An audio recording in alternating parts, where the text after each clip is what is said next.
नमस्कार, जय माता दी। मन्नू जिंदगी यूट्यूब चैनल में आप सभी का स्वागत है। हम जानेंगे अनंत चतुर्थी क्या है और उसका विधि विधान और कथा। भाद्रपद माह में शुक्ल पक्ष की चतुर्दशी भगवान अनंत का व्रत रखकर मनाई जाती है। ये व्रत लक्षित होता है। यह दिन उस अंत न होने वाले सृष्टि के कर्ता विष्णु की भक्ति का दिन है। मंत्र में पूजा करनी चाहिए। विष्णु कृष्ण रूप है और शेष नाग काल रूप में विद्यमान है, अतः दोनों की सम्मिलित पूजा की जाती है। विधान: स्नान करके कलश की स्थापना की जाती है।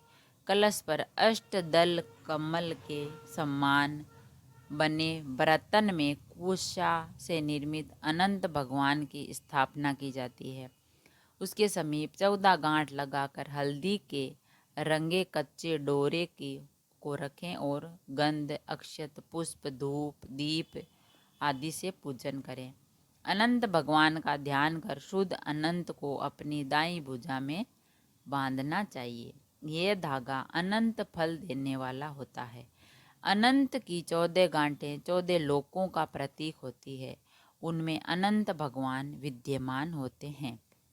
अब है कथा। एक बार महाराजा युधिष्ठिर ने राजसूय यज्ञ किया। यज्ञ मंडप का निर्माण सुंदर था, अद्भुत भी था। उसमें स्थल में जल और जल में स्थल की भ्रांति होती थी।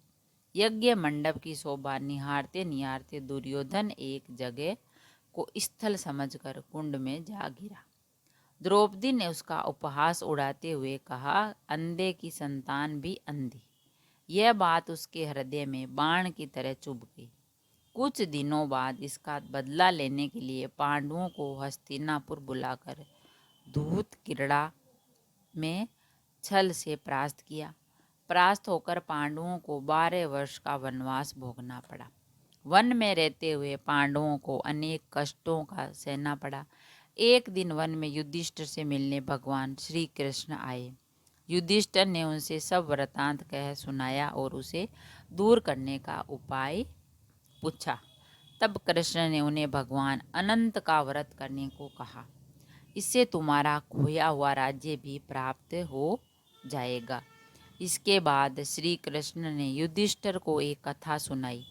प्राचीन काल में सुमंत नाम के ब्राह्मण के एक सुशीला नाम की कन्या थी।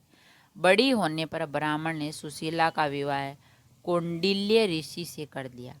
कौंडिल्य ऋषि सुशीला को लेकर अपने आश्रम को चले गए।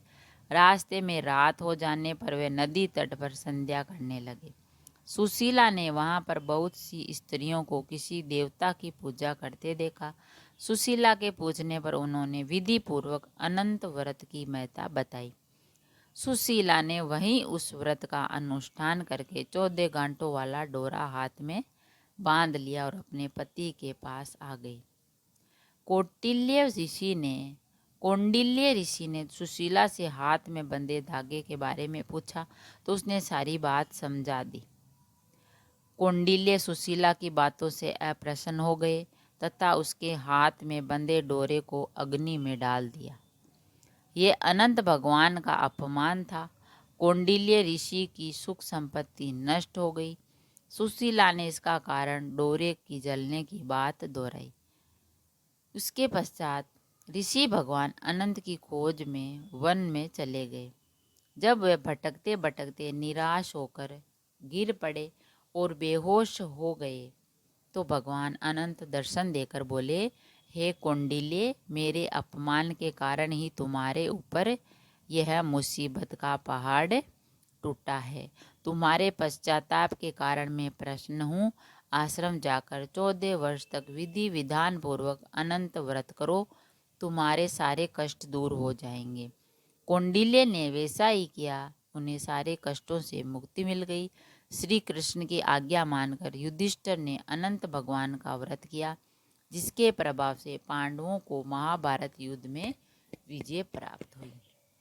तो फ्रेंड्स, हमने जाना अनंत चतुर्दशी के बारे में और उसकी कथा। अगर वीडियो अच्छा लगा तो लाइक और शेयर ज़रूर करें। ऐसे ही और वीडियो देखने के लिए चैनल को सब्सक्राइब करें। थैंक यू, धन्यवाद।